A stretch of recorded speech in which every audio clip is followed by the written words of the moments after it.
To Dan Abrahams, who runs a fund called Alfreton Capital.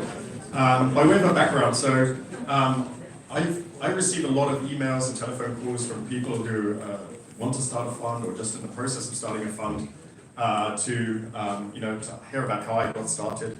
And that was actually what gave me the idea for the event today, as I think I mentioned earlier.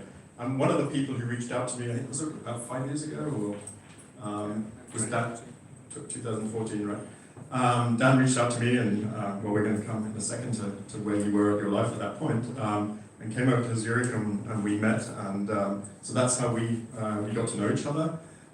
Before that, I hadn't known Dan, and since then we've become good friends. I think Dan is a wonderful investor, and I think we share a couple of investments. Ryan Healthcare, I heard about first through Dan, and I think you're also invested in Credit Acceptance.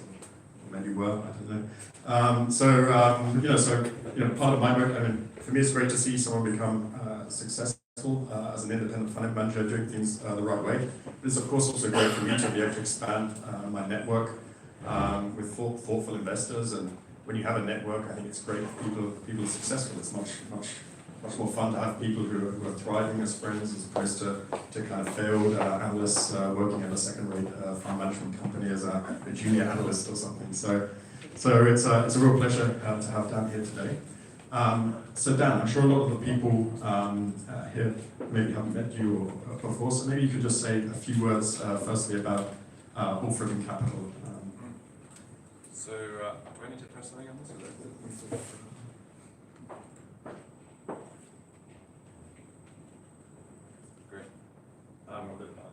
Yeah, okay. Well, look, I think first of all, I've just got to say thank you to Rob, particularly for this weekend. I found out a couple of weeks ago that the last 3 years I've been to every one, so I'm a fully signed up RV Capital groupie. I think your story. There had to be one of your story was a real inspiration for me when I was going through the kind of setup process, and I think I pretended that I had lots of important people to meet in Zurich, and said, "Oh, Rob, are you free?" and then got on the plane to come and meet you. So Alfreton Capital, we're a small team, so a little bit different to Rob in that respect. We're 4 people, and we've all worked together for a very long time. So Alison, we had as our assistant. So I first met her in 2002. I have Charlie Stone, who's my business partner. I'm sure many of you will know him, and first met him in 2012. And I have David Coburn, who heads up all of our back office and compliance and operations. First started working with him in 2011. So everyone on the team knew what they were letting themselves in for when we got it off the ground, and that's what we do. We keep it very simple. And the kind of the philosophy and the way you put the portfolio together. This would be the wrong time to say you've become a chartist. So look, we're very concentrated, very long term, very research intensive, value investors, and we're really trying to concentrate our capital into the cheapest, most mispriced, most misunderstood securities that we can find. We're investing in liquid equities in developed markets, and given where we are, which is in a small village just north of London, we do tend to, have more exposure to say Europe rather than say the US. Is it important for you to be outside of London, away from Bond Street? Yeah, I mean, I think I tried to solve for a very resilient business that was sustainable and was low cost. So our office is about 750 meters from my home. My kids are at school within a 1 mile radius.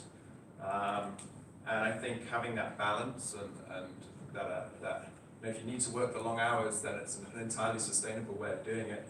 And of course it means I have a cost structure that's just far lower. It's a fraction of what it would be if I was in central London.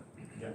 So you said you look for mispriced securities, which hopefully everybody does, but there's lots of different opinions on what constitutes a mispriced security. Some people are super focused on kind of statistically cheap stocks, others are thinking thinking way into the future, how a business could look.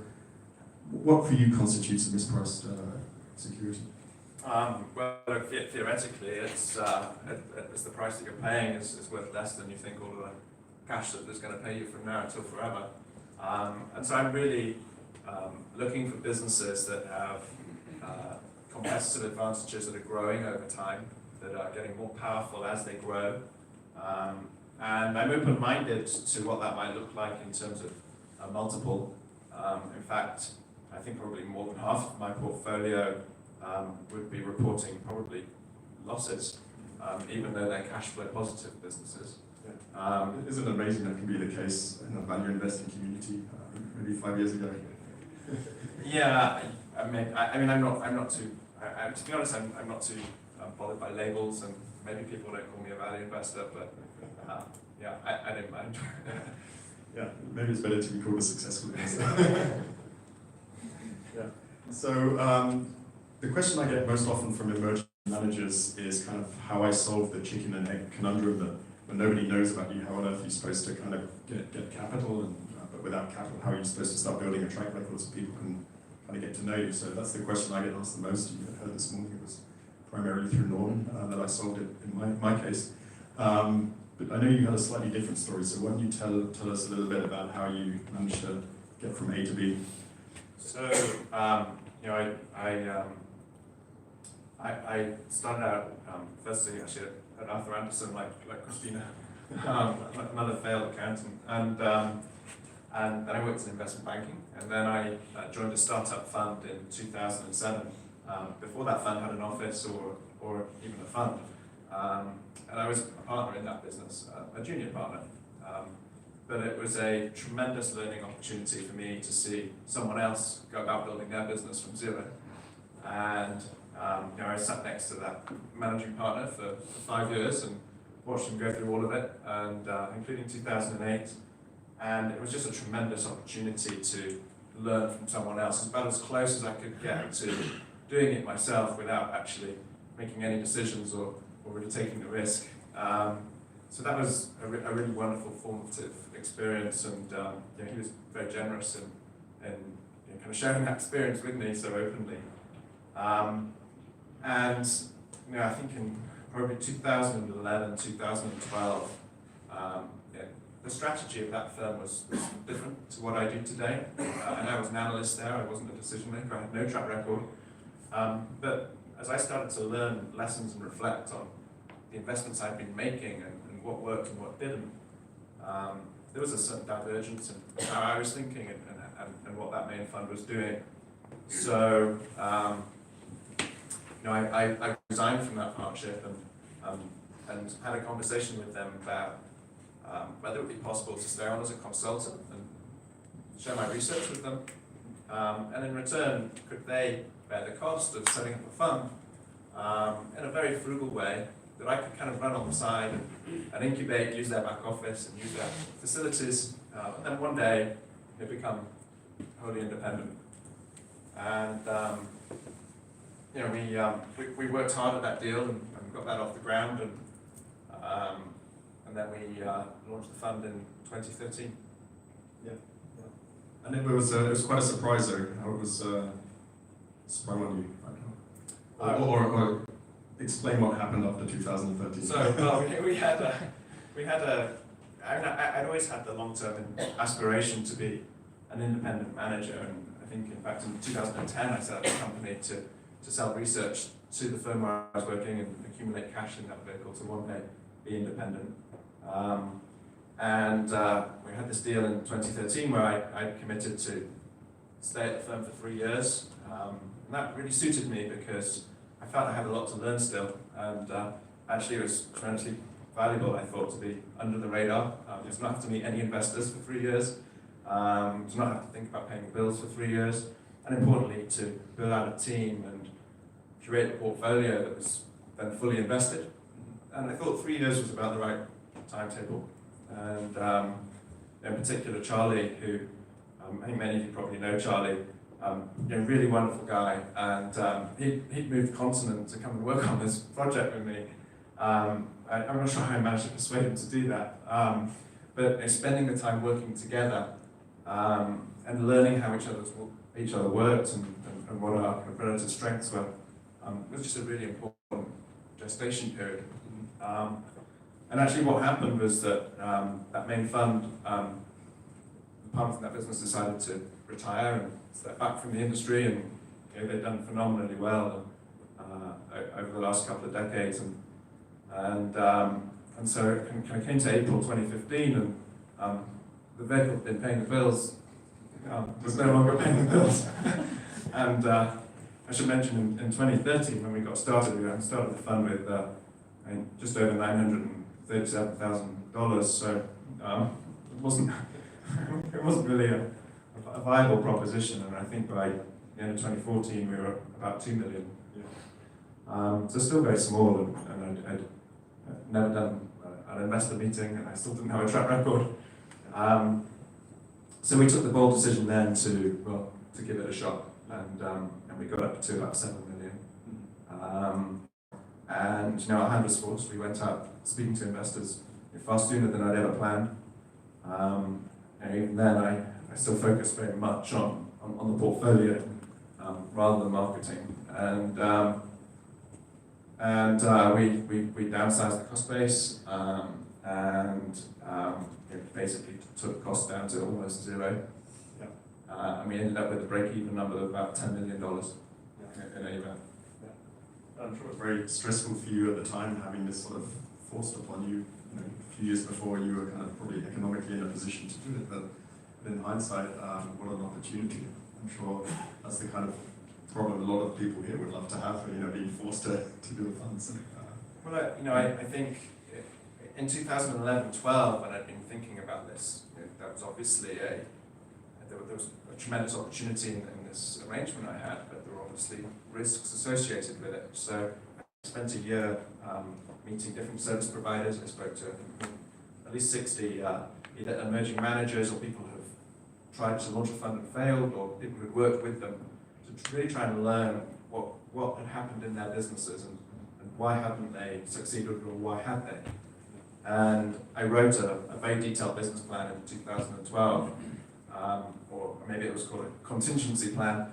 That what are the items that are actually critical? Who are the service providers? What do they cost? What are their telephone numbers? So if we do get into this kind of panic situation, who do I need to call in what order? So it took us a couple of months actually to just port the fund from my previous firm into a new firm, because we've done all of that preparation in advance. And it's a bit embarrassing now to confess, but the level of preparation that I did there was a little bit absurd. So it wasn't just the business side of things. I went for a full 12-month period. I looked at every item of household expenditure. There was one day when I was thinking about the relative price of Kellogg's cornflakes versus private label cornflakes, and I wanted to really stress things. I didn't know if 2015 was going to be 2008. And so I didn't want to rely on luck.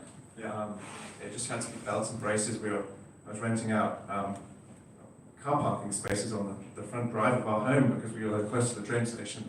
I owned a train station car park. Did you ever sleep on someone's sofa, one of your friend's sofa, when you were visiting companies? No, I didn't get that.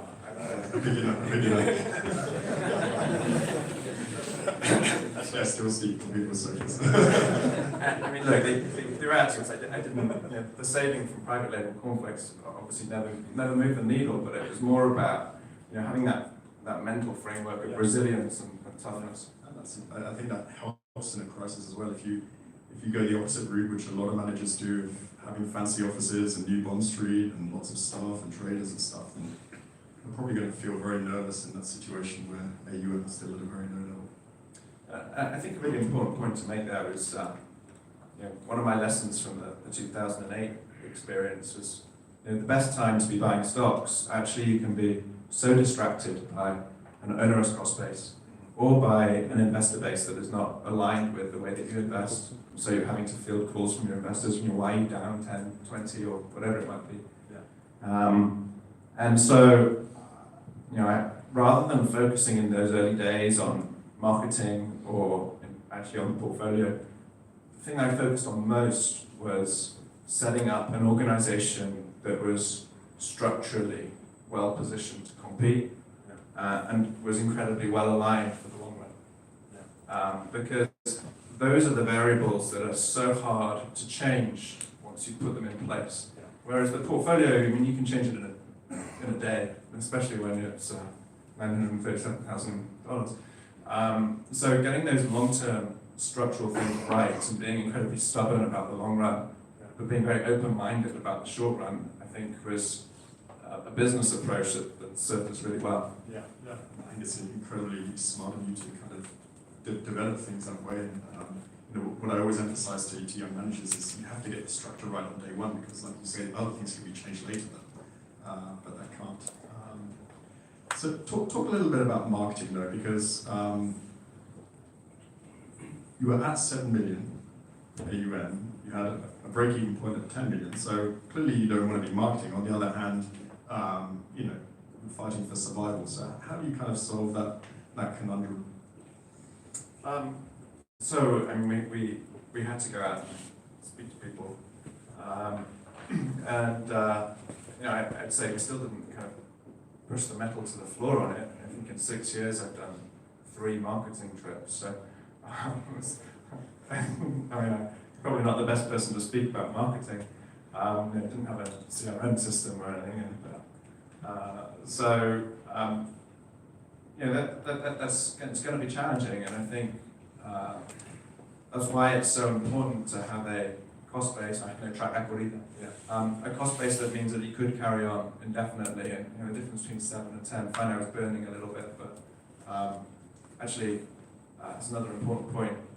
I think there's a heuristic amongst allocators that it's tremendously important for the manager to have all of their net worth or a large part of their net worth invested in the fund. And frankly, for me, at the outset, that would have been an incredibly reckless decision. In fact, most of my assets were invested in index-linked UK certificates, and I had a small amount of money in the fund. I was the minority in that $937,000.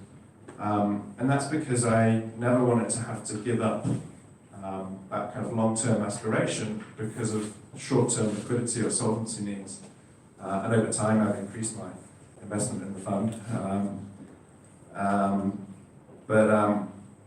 I could have carried on for 5 years at that rate of cash burn, probably longer if I had positive performance.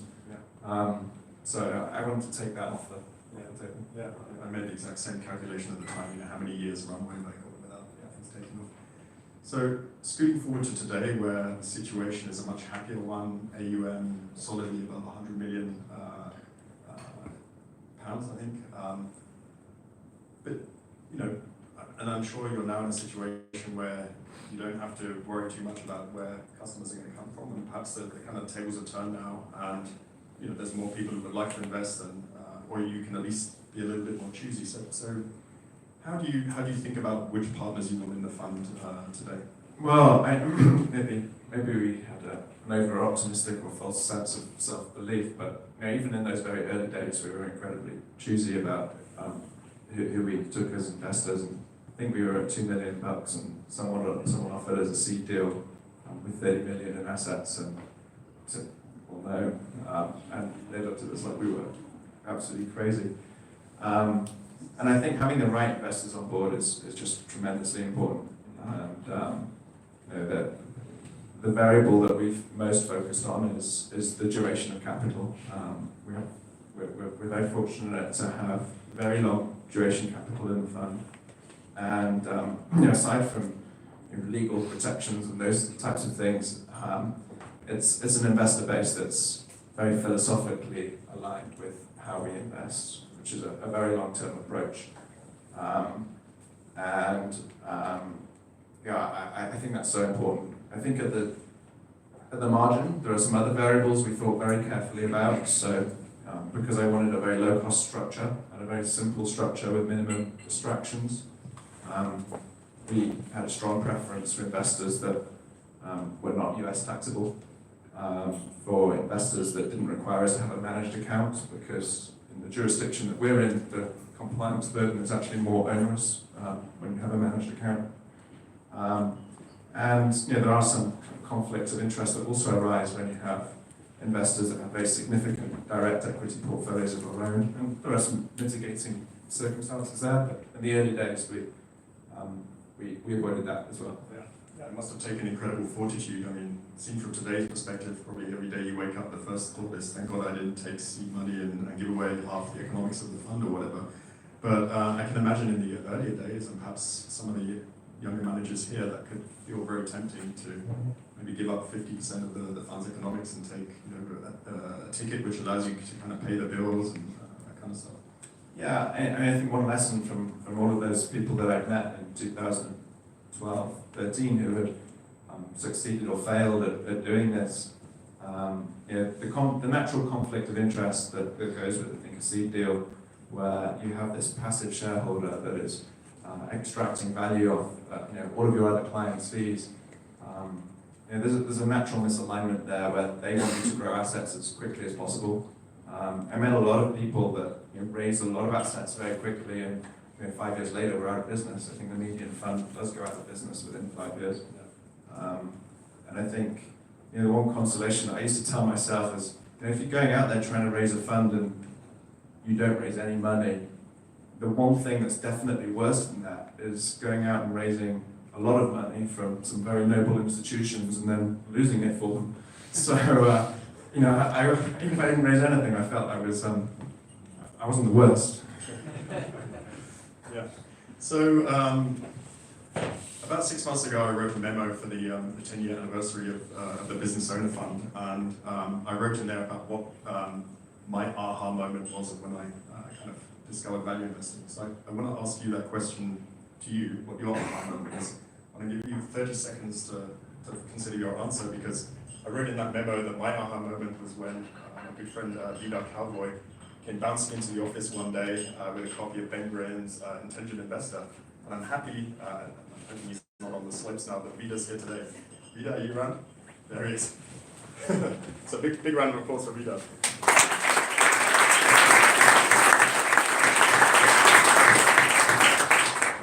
Okay, so you had 30 seconds to...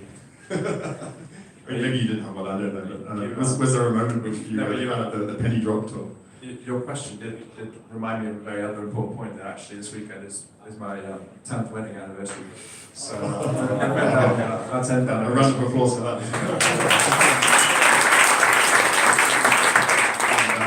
I'm here with my wife and kids, and my wife has been a tremendous support through this whole process, and my kids were born. If you think about that timeline, my second son was born in 2012, and my daughter was born in 2015. So at the same time as giving birth to this business, we had a growing family. So there was quite a lot on the plate there.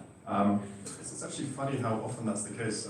I had my second daughter when RB started, and Alex, who's also here with his wife Kate, I think is pregnant with their first child just as they're starting their fund. Is Alex here? Or there he is. Thank you. And Matthias as well, yeah. So maybe it's a sort of, I don't want to call it a crisis, but maybe a moment when you're having a child where you think, where do I really want to do? So it's an interesting point there. And to answer your question, I set up a lot of, I tried to set up businesses at school and investment clubs and things, and as part of that, I won some prizes and book tokens. One book that resonated for me was The Making of an American Capitalist. I'd never heard of Warren Buffett. My parents had never heard of Warren Buffett, and I grew up in Hull, in a town in the north of England.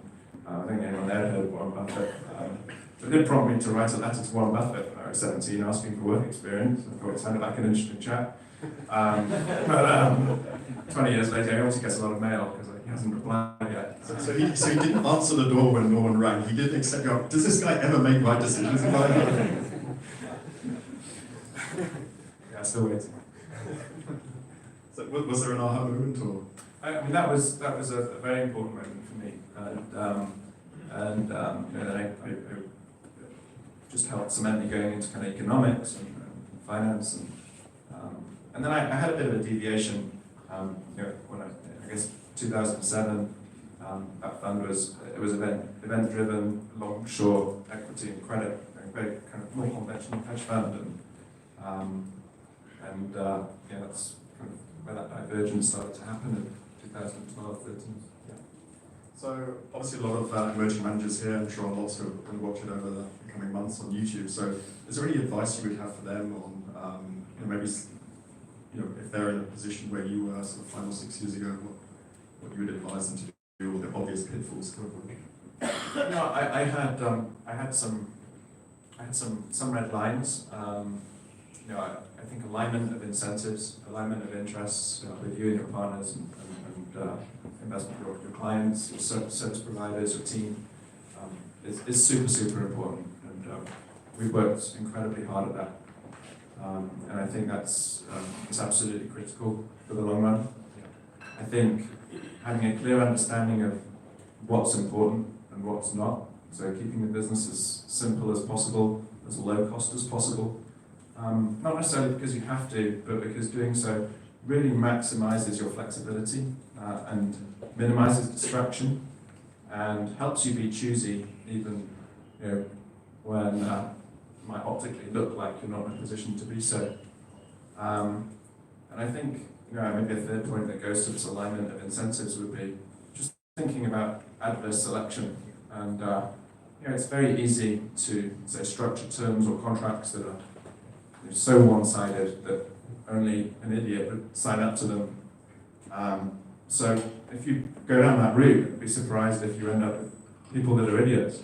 I think trying to be fair-minded about those things, certainly as it relates to, say, fees or team and service providers, we spend a lot of time on that as well. Yeah, I think it's wonderful advice, because a lot of the stuff is obvious and intuitive when you're setting up a fund, but being selective about who the partners are isn't intuitive. When you're starting out, you probably think the more the merrier. So I think that's really good advice. And I love the point as well about the alignment. In investing, it's great to find companies where there's great alignment. And of course, if you kind of live that through your own company, the way you set yourself up, you're much more likely to be able to recognize it in others if you live it yourself. Yeah, I think the last point that I would make, which maybe echoes some of the things that Norman was saying, you think about just the language of finance, which is kind of bonds, covenants, security, equity, and it's all the language of trust and integrity. And I think it's very easy not just to make structural compromises in the business in the early days when you're under pressure, but also to make compromises in terms of your integrity. And perhaps you poach employees from your former employer, or you poach their IP, or you poach their clients, or you make some kind of ethical compromise that I think other people on your team, if you do that kind of thing, end up having a little bit less respect for you.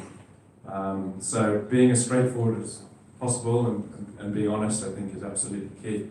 I actually, thinking about this weekend, I was going back through some emails, 2012, when I first met Charlie. And one of my favourite month or weeks. Charlie, my business partner, and obviously I had no cash to pay him, and I didn't know him. I couldn't become a partner with him straight away. I couldn't give him any equity. I said, all I can pay you in is friendliness. and he's a friend, so it worked out. That's awesome. So we've got about 10 minutes. Do you mind taking some questions from the people here? Okay, so if anyone has any questions for Dan, if there are, yeah. Thank you very much. In past meetings, we've heard that often the most successful fund management companies are run by only one person. Can you give us some advice about how you and Charlie built and maintained a strong working relationship? Thank you. So, great question. Thanks. One of my red lines in the early days was not just that I'd never do a seed deal, but it was also that we'd be a firm where there's one decision maker. And I think I'd really echo Rob there in terms of we are a one captain ship, even though I think we have a very collegiate and collaborative culture. So the mistakes are wholly mine, and I think it's very important to have that clarity, that accountability. But I don't think that extends to having to work on your own. I think there are tremendous benefits from working with other people. I'm not the best person at everything, that's for sure. And even if you are someone who thinks you are the best at everything, you probably have some relative strengths where it makes sense for someone else to focus on something else. So, that's how we work. And I think candor, straight talking, and a culture of intellectual honesty, and curiosity, and constant learning are very important things to embed in a team in this business. And we work very hard at that. It's probably one of the most important things we do. So a lot of firms, the more they grow in terms of their assets, the more people they hire. Is that the kind of curve you would expect for you, or are you happy with the structure? No, we're just fine.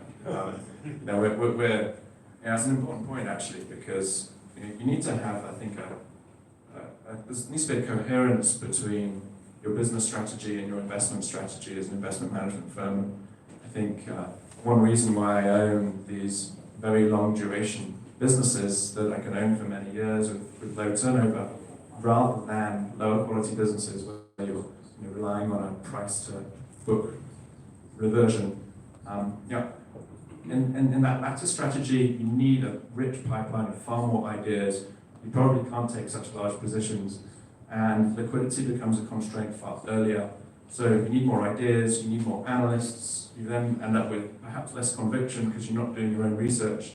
So your position size ends up smaller, so you need more names, so you need more analysts. And that thing has a very different trajectory to the strategy that we run, where Charlie certainly reads all the research I do, and he does his own research, but I do all the research that I need to do to have conviction in an idea. This isn't an outsourced analytical function.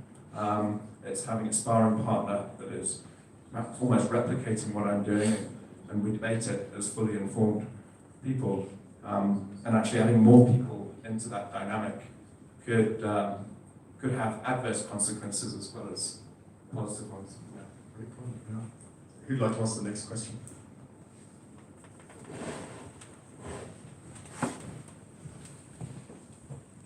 Thank you very much. I just wanted to ask your relation with Charlie. He's basically your employee, or does he have his partnership fund on the side as well? Could you maybe elaborate on this relationship? So that's a great question, because we are a little bit unusual in how we're structured. So Charlie and I are members of a UK LLP, which is the investment manager to the fund. We both wrote working capital checks to get the business up and running. I set that at quite a low level at 10% of our trading income. And neither of us are a fixed cost in the business. We only take out a fixed dollar amount if the business is profitable. And then we have a percentage profit share, and then there is an allocation that is at my discretion. So there's a spectrum there between salary-like right through to discretionary comp from Charlie's perspective. Our business has no equity value. Neither of us can sell it. That neither of us can have a trail if either of us leave. There is no business. The LLP is simply a tool that is a way for us to efficiently share resource, and is a tool for us to learn to become better investors. But there's no business in any conventional sense. And one final question? My question was actually relating to your fee structure, if you could elaborate on that. And then, depending on your answer, I would extend the question to Rob. What's your take on the Buffett partnership fee structure, if it's something that it's viable today or even preferable? Thank you. So there's a related point there that goes to what structure or jurisdiction you choose for your fund. And if you're based in the European economic area and your investors are likely to come from the European economic area, then I think it's probably quite important to have a fund structure that's within the European economic area, a bit like Rob's. If you choose a fund structure that's outside the European Union, then it's actually very difficult to describe publicly the nature of the fund because of kind of regulations around that. But to answer your question more indirectly and think about, in general terms, fee structures, I think in Rob's case, depending on how Rob performs, he's going to earn between maybe 1 and 3 or 4% of AUM, and it'd be reasonable. I think that's a very reasonable structure. I think, in common with Rob, I think that a hurdle is appropriate for a very long bias strategy. I think if you've got long duration capital, as we have, I think it's important for there to be an alignment of when the performance fee crystallizes and when your investors are able to redeem. So if you've got 3-year money, but you're crystallizing a performance fee every 12 months, it's probably a bit inappropriate. In terms of your question on Buffett terms, look, I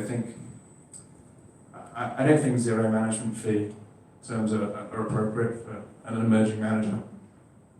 There is an element of kind of business resilience that's absolutely important, and you will have years like 2000 and maybe 2018 where you don't have positive performance and you still need to live. I think maybe the last point I'd make on that, I think if you're taking a very incremental and gradual approach as we have, then there is some merit to a sliding scale management fee that's perhaps higher in the early years and then trails down as assets increase. And it's also important to think about the expenses in the fund. So in the early days, we were writing checks to the fund every month to make sure that the expenses didn't exceed a certain amount that we'd agreed with our investors. Again, it goes to that point of kind of fairness and doing the right thing by your clients. Yeah, I would echo that. I think alignment is really the key. So oftentimes people ask me what is the right fee structure, and I don't think there's a right or wrong answer in terms of what the actual number should be, but alignment is the key principle. So it has to be aligned with your investors so that when they look at it, if they're smart and reasonably minded people, they think, well, this is a fair structure. As like Dan said earlier, if it's only something an idiot would sign, then obviously by definition only idiots are going to sign it. But also it has to be aligned with you. If a 0% management fee obviously worked for Buffett, it was very aligned with his personality and situation.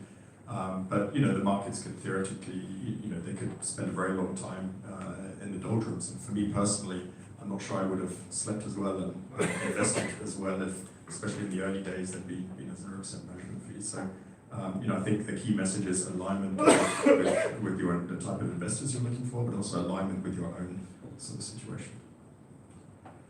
Great. Okay. So I see there's still a few hands, but I think we have to pause there because we're going to take a short break, and then after we get back, there's the panel discussion with 3 capital allocators, 2 from endowments, 1 from a family office. And then you can ask your questions today. Okay, thank you.